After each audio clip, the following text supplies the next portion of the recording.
most interesting poems in your syllabus and in American literature. That is, There is Another Sky by Emily Dickinson. Before we move on, let's know something about Emily Dickinson. She is an American poet of 19th century. Remember this, American poet of 19th century. She lived a lonely life. She was highly introvert. I read somewhere no one knew her until her death. She was highly introvert. She was always at home. She was not social. She was writing her feelings on pieces of paper and putting them or dumping them sometime in dustbin, sometimes under the cupboard, under the bed. So when she passed away, her sister found all of these papers, and shockingly, you won't believe that those were around 1800 pieces of papers. So she wrote around 1800 poems. She had no intention of becoming a poetess. Remember this. She was not a professional poet. Most of her poems are motivational and philosophical. She motivates reader through her poems. They unique to her era are characterized by simple and short lines. Remember this, simple and short lines. These are some of the special features of her poems. She often used slant rhymes and unconventional capitalization and punctuation. So you can imagine when a person does not want to become a writer, so what can you expect from him or her? She didn't have any intention of composing a very full-fledged poem because she was just putting her feelings on paper. Later, those papers were taken to publisher, and her cousin sister got those papers published posthumously after her death. So her poems are psalm and hymns of life in all its shades. Psalm means songs in praise of God. Second paragraph is very, very important here because no, when you write appreciation of poem in exam, so from here you can pick up a lot of material about Dickinson, unique feature of her poetry. You can know about the theme of this poetry. You can know about the background of this poetry. So let's know the background and theme of this poetry in this second passage or paragraph. Sorry. So here, There is Another Sky is an inspirational poem with a message. What is the message? Never say die. Never give up. Theme of this poetry. And what is the form, structure of this poetry? It's a Petrarchan sonnet. Sonnet means 14 line poems, 14 lines. Like William Shakespeare, he wrote around 154 sonnets. So there were 14 line sonnets. Those were Shakespearean sonnets, but here it's a Petrarchan sonnet. I won't go in much detail at this level or you will get confused. Remember, Petrarchan sonnet with octave and sestet. First 8 lines they are called octave, last 6 lines they are called sestet. Remember. Background of this poetry, the poet is communicating to her brother through a letter. It's a kind of letter written to her brother. She encourages her brother not to get depressed under any circumstances and pleads him to return home. So you got the background. He has left home. Reason is not known here. He was depressed. He has left home. She wants him to come back. Where? Home. That's why she's writing this letter to him. She says that life is full of challenges. Again, another theme of this poetry. One can tackle the challenges with a positive attitude. The poem ends on an optimistic note. What is optimistic? Never give up. It's opposite of pessimism. What is pessimism? Negativity. What is optimism? Positivity. So this poem is highly positive, remember. Bright a garden, that is her home, stands for choices that life offers to all. She talks about a brighter garden. It's symbolic. Symbolic of what? Life. Life is very productive. Depends upon your mindset, how you take it. If you if your mindset is negative, it will reflect on your life. If your mindset is positive, it will reflect positively on your life. So that is the theme of this poetry. Never say die. Life is full of challenges. Never give up. Learn how to tackle the challenges with positive attitude, and it's highly optimistic poem. Let's move on to the poem. Title: There is Another Sky. Let me tell you one more important point. As she didn't have any intention of writing poetry, so her poems are without title. Now you will ask me, why is there a title here? It's not a title. This is the first line of this poetry. All 1800 poems were without title, titleless poems. Publisher took first line and made it a title. There is another sky. You can look there and look at the above line. Both lines are same. You will find this feature in all of her poems. Remember, when someone doesn't want to be a professional writer, so definitely this will happen. Let's move on to it. There is another sky. Another. When you say another, it means there is one more. There was one more, and this is another one. That was not good. This is better one. Remember this one, yes. You are not happy here, you will be happy.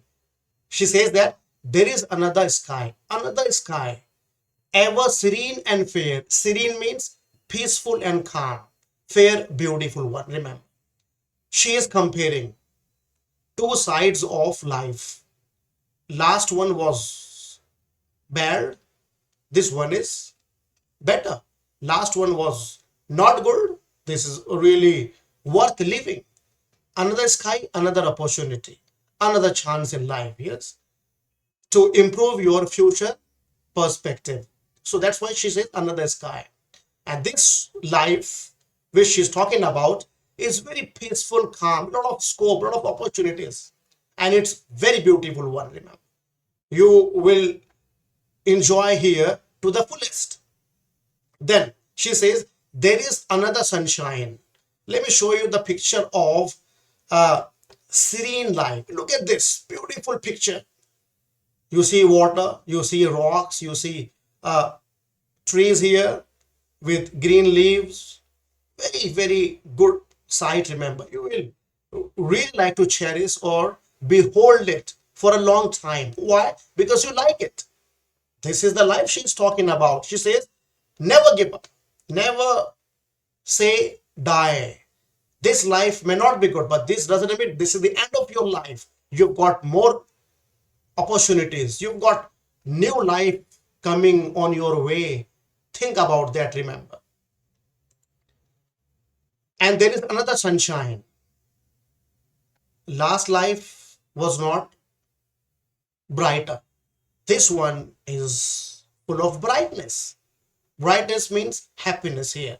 So look at this picture, how brightness is sifting through plants and trees, and through leaves. Remember, look at this brightness, worth enjoying. Remember, you when you suppose you go here, you will get fascinated by this beautiful scene, you will get enthralled. That's she's talking about.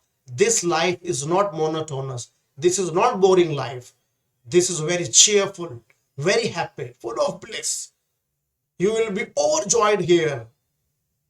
Under the sunshine means happiness, joys, no sorrows, no sadness. You will really enjoy this beautiful life, according to her. But though it be darkness there, but you may have certain darkness there, still, this life, this phase of your life will be better than last one. She says that because life is full of ups and downs. You know that. It's mixture of both happiness and sadness. So though you have complete brightness, new sunshine, You may have darkness too there. Never mind, faded forest, Austin. What is his name? Austin, remember. She says, never mind faded forest. Faded forest. Even if you come to this new life, you will have here some problems. Faded forest talks about darker side of life. Even if you are very happy, very cheerful, one day or some other day, fortunately, unfortunately, directly, indirectly, you will be tensed, you will be stressed, you will have some problems in life, though you are in a very good setup. That is the part of life, remember. So she says that you never mind this, never mind faded forest. Faded forest, faded means barren, without life. Never mind, because forest will get new life soon. Have patience, Austin. Never mind silent field, loneliness. Never bother about loneliness, because we become a kind of zombie when we are alone, when we live secluded life, when we are isolated, we are in complete seclusion, we feel very hurt, we behave like zombie. As I told you, you shouldn't do that. You should know that loneliness is an art, remember. If you are lonely, you are very creative, very productive. You can think from very multi-dimensional perspectives, which you cannot do in crowd. So silent fields, never mind that. Even if you have some silence, loneliness, nobody is talking to you, it's okay. Not an issue, not a problem. Remember, here is a little forest whose leaf is evergreen. You have here a little forest and leaf is evergreen. Normally it does not happen, leaf they fade away.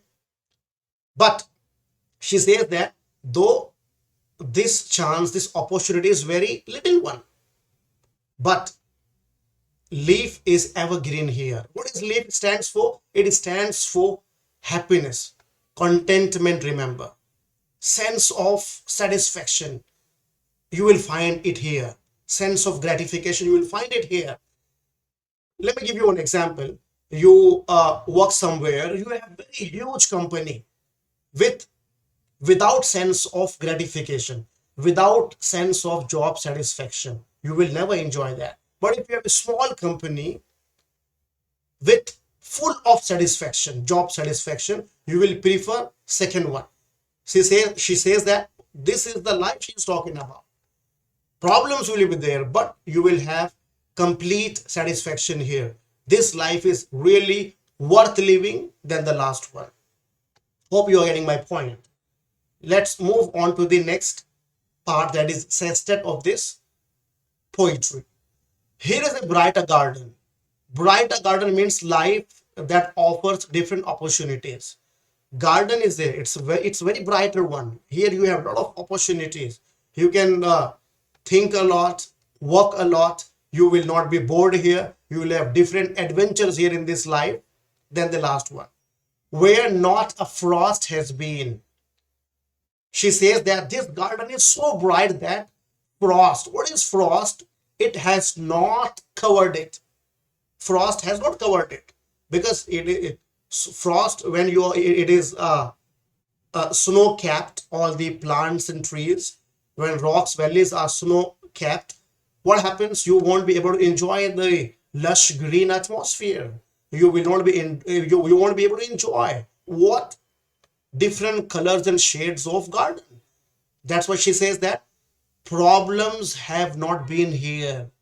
This life is full of brighter opportunities. Let me show you one picture here. Look at this picture.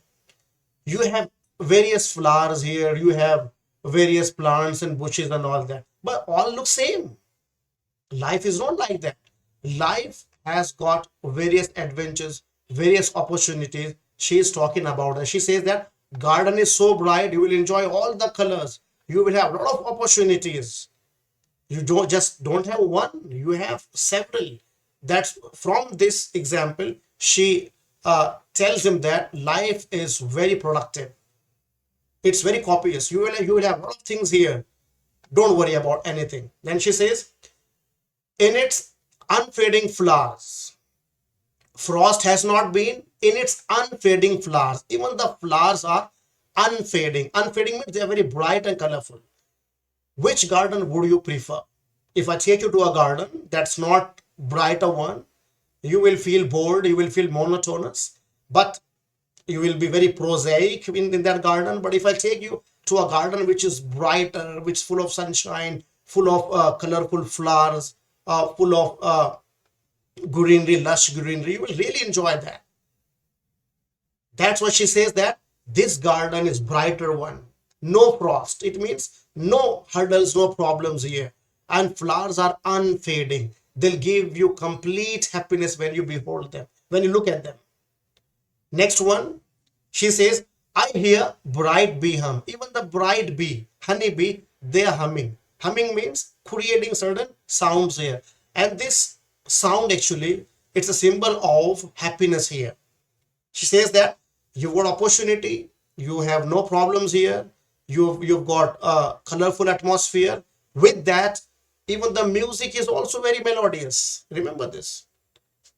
This music stands for people, though your relative, including myself, that is Emily Dickinson, that we care about you, we love you, remember, and we will always think better about. That's why this bright bee hum, I hear bright bee hum, stands for all the melodious conversations and amicable relationships at home. Last one, she says that as a bright bee, let me show you this picture, or you will not feel good. This is bright bee humming on a flower. They suck the nectar and collect honey for us, for human beings. Look at the God's gift and bounty. Small honeybee, small belly, but they collect drop by drop nectar and they collect it in web. In that actually web, we go and we take it from that. So you can imagine how does God appoint creatures for our disposal, for our service. This is the best example here, remember. Preet, actually it's a misprint here. Preet is not a nickname, it's an old English and archaic word which means please. She says, please my brother. Who is the brother? Austin. Into my garden come. Please come to my garden. Home. Come back home. This garden, let me just give you a very quick recap. This garden is kind of another sky, very calm, peaceful. It's full of sunshine. Darkness is there, but no problem. Have patience. Yes, faded forests are there still. You have no issue because this is a part of life. It happens. But here you will have leaves is absolutely green. You will have satisfaction here. Brighter garden, lot of opportunities. No frost has covered this brightness, this color scheme of garden. It has not covered it, so it's very fresh one. Flowers are unfading. Bright bee is humming here. Please, my brother, come to my garden. Come home. Come back home. We are missing you. Who's saying that? Emily Dickinson. This was my explanation of this poetry. So most of you wanted me to explain in Hindi, which I will do when I will make same video in Hindi.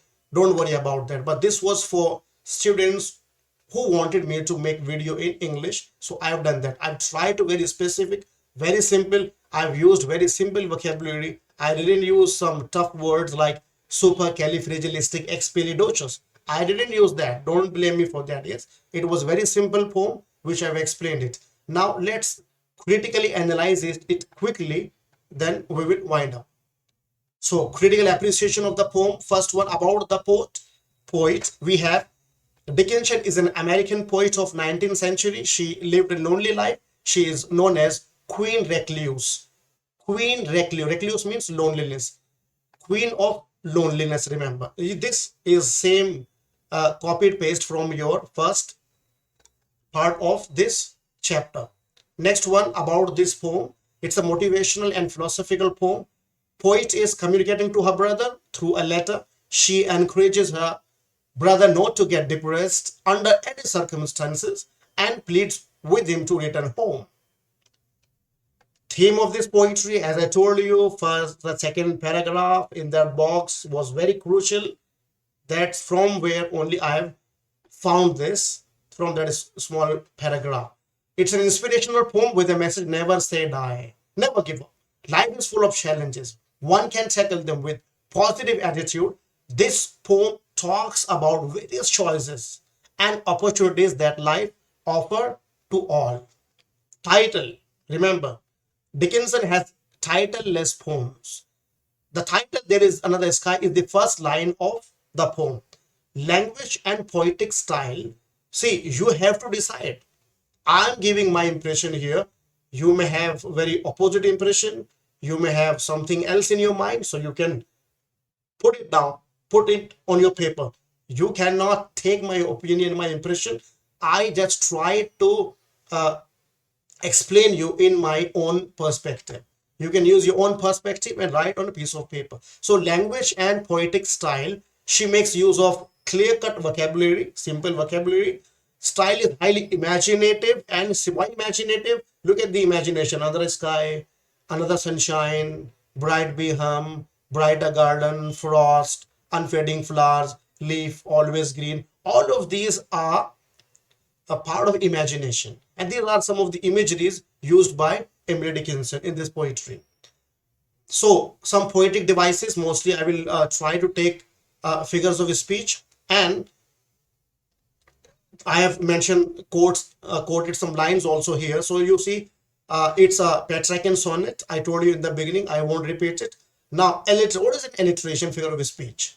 Is a figure of speech in which same sound repeats in a group of words. Same sound. For example, when you go back to poetry, you can take your text in your hand when I'm discussing that. But I have, for your convenience, I have mentioned some lines here. So look at first line. Never mind faded forest. FF. These two sound are similar. It's an example of alliteration. Next one. I hear bright bee hum. Which two sounds are repeated? They are in red color.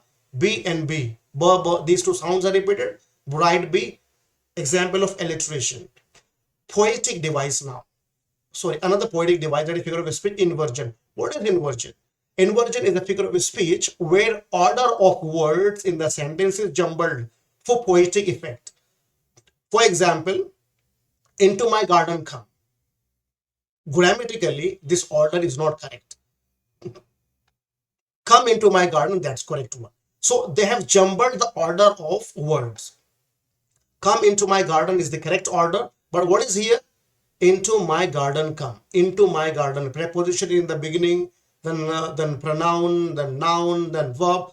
This disorder, complete chaos and disorder. So inversion. Remember, order of the words in the sentence is jumbled for poetic effect. He does it intentionally. Yes. Where not a frost has been. Say another example. Where a frost has not been. Correct order, but this is improper order, jumbled order. Hyperbole. People call hyperbole. Hyperbole. What is here? Hyperbole is a literary device used to draw emphasis through extreme exaggeration. When you overstate, when you overpraise, when you claim at an extreme level for poetic effect, that is called hyperbole. Yes, exaggeration, overstatement. For example, whose leaf is evergreen? Why is it an example of hyperbole? Because leaf is evergreen. It's not possible. Leaves decay, rot, decompose. But when you say leaf is evergreen, you are going against nature. So what is that? Exaggeration. Next one. In its unfading flowers. Again, flowers are fading. They fade. They rot. They decay. They decompose. But here, unfading flowers. Gardens do not have unfading flower. All the flowers, they tend to fade away. Hyperbole. Special feature of this poetry, it's just repetition, nothing else. I'll go very fast.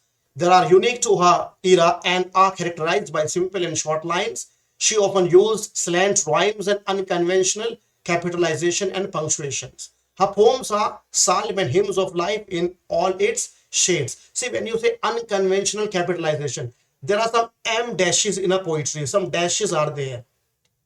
Dashes. They are break in thought. When you are thinking something, suddenly you are not able to decide what to do, what to write. So all of that was unconventional capitalization or slant rhymes are there. Remember, like M dashes are there in our most of our poem. It's just one poem. If you look at other poems, you'll find so many dashes are there in between words. So those are break in thought of Emily Dickinson. This is the last part of this video. So here I will read it out and I will end the video here. It says that your opinion about the poem. This will be asked in exam. It's my opinion. You need to give your own opinion. Yes. This is a highly optimistic poem. Do you agree? Yes. It emphasizes the familial relationship, which is an integral part of every human being. See, we cannot live away from our family. Yes, so it talks about importance of familial relationship. This is an integral, very important part of our life. We cannot live alone. God has made us social being. We are social being. We should live in society. Celibacy is not allowed. Remember, if you go out, renounce this world, go somewhere else, live a secluded life. No, God has made you social. You need to be social. So that is the message which this poem gives us. What may come, one must never forget one's roots. Remember your roots, your background. Remember your customs and traditions. You cannot leave them. Life is full of ups and downs, problems, and happiness. We must learn to tackle these challenges. Emily Dickinson has boosted my morale through this mind blowing poem. My morale is boosted now. I feel very confident. I never want to give up now. I just want to do something in life and move ahead in my life. This is my opinion about this poetry. And remember, you might have seen the appreciation of this poetry, all the ideas I've taken from, extracted from the book itself. I don't want you to go to digest, go to online sources and just copy paste. Please do not do that. Yes, you are creative. You can write better than them if you have good vocabulary. Even if you cannot write better than them, at least that will be your own stuff. You will really enjoy putting, attempting your paper, putting your ideas on paper. So at this age, you cannot memorize things. You need to critically analyze, give it a different angle, write in your own words. So I will suggest you, even if you use just your book about a poet, about title, about theme, everything is available here. No need to go online and